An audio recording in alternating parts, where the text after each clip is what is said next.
When you want something, you might be ready to give anything for that. However, once you achieve it, you might forget what you had promised in exchange. Now, if we have to believe the protesters of Nepal, then this is probably the case that is happening in Nepal, wherein the Gen Z is now protesting against the millennial leader they themselves have chosen.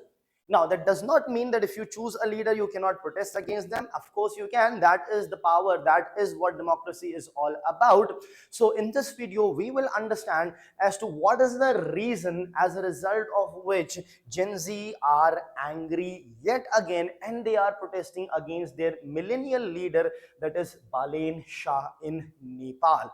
So, the news is about Nepal witnessing large-scale protests yet again. Now, this time against Balendra Shah, who is a millennial leader.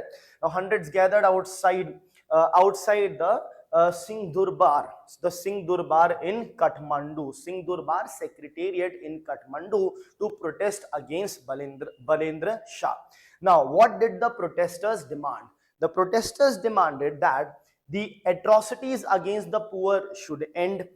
They should respect, the government should respect human rights. They should stop illegal arrests and provide shelter to the displaced squatters. So we'll understand what is squatters, what is this protest all about, how did Balendra Shah come actually into power, and what wrong or right probably he is doing right now. So before we move ahead, a small announcement with respect to the new batches that are going to start.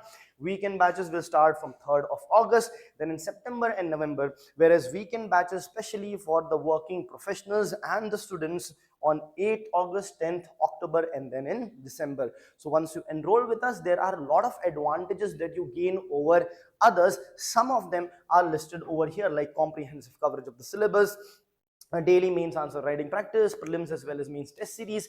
However, the most important is the one-on-one mentorship and doubt clearing sessions that you will be getting over here. So if you want to enroll with us, you can simply download the app and enroll, or call on these numbers to enroll in Legacy IAS Academy. Now let's continue with the news. So first, let's understand the rise of Balen Shah. How did he rise to such prominence? Basically, these Gen Zs had protested previously as well in 2025. Now, this protest led to the resignation of the then Prime Minister, that is KP Sharma Oli. Now, subsequent to which, riding on the youth support. See, in India also there was a member of parliament who rode on the Gen Z support and then subsequently changed the political party, and now does not as such speak, or at least as much speak about the Gen Z issues as he used to previously. So here what happened is, Balendra Shah, he became the prime minister by the youth support, right? His party, that is the Rashtriya Swatantra Party, Swatantra means independence, independent party, they secured near 2/3 majority in the parliament. Right. Now, this at that time was seen as a symbol of youth movement, youth power, so on and so forth. But the question is, what actually went wrong? So that is why we'll try to understand that why are people protesting. So see, there are generally two reasons. One is a long drawn and one is a trigger, right? So if you look at the immediate trigger is government's decision to evict riverside squatter settlements in Kathmandu. So they are evicting. They have basically decided to evict the riverside squatters. We'll understand what squatters are. So what was the objective of this? Remove illegal encroachments, right? Like in India also now, walking on footpath is a fundamental right. So at many places, footpath are also being cleared, right? So restore the river banks, improve the urban planning and environment management, right? So what has happened is, this government action has led to a huge amount of displacement of the people, against which against this eviction, there is an anger over there among the people of Nepal, right? Now, there have been certain humanitarian concerns as well with respect to the government and their actions. So first of all, the impact of eviction. When you evict someone from their place of residence, especially the socio-economically backward sections of the society who are also not having many other opportunities other than the usual mode of earning that they have, what happens is they face displacement. They are displaced, they don't have elsewhere to go, they lose their homes, not just homes but the livelihoods.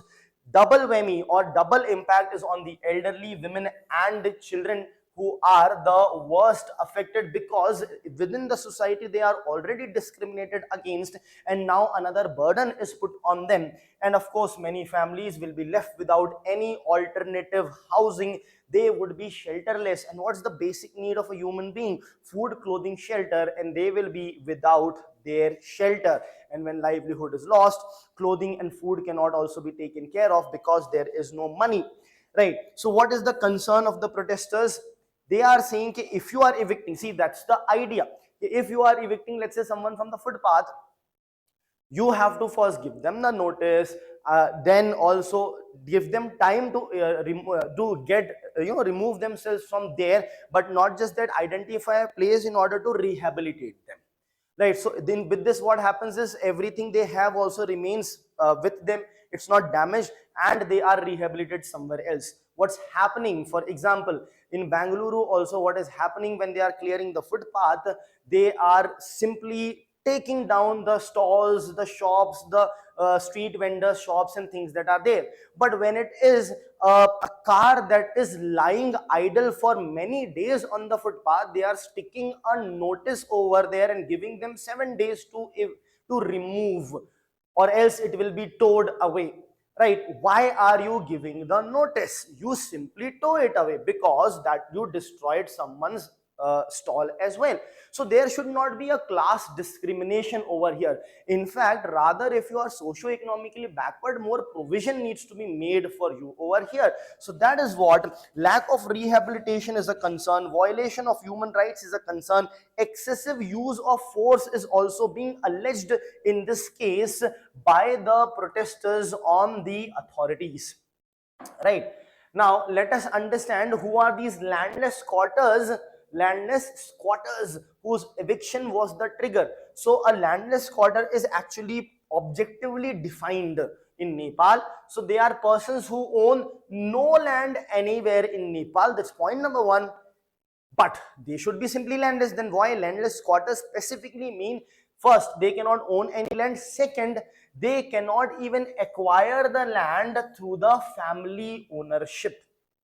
So the only way for them to get a land is to buy it, and then they don't have money to buy it, right?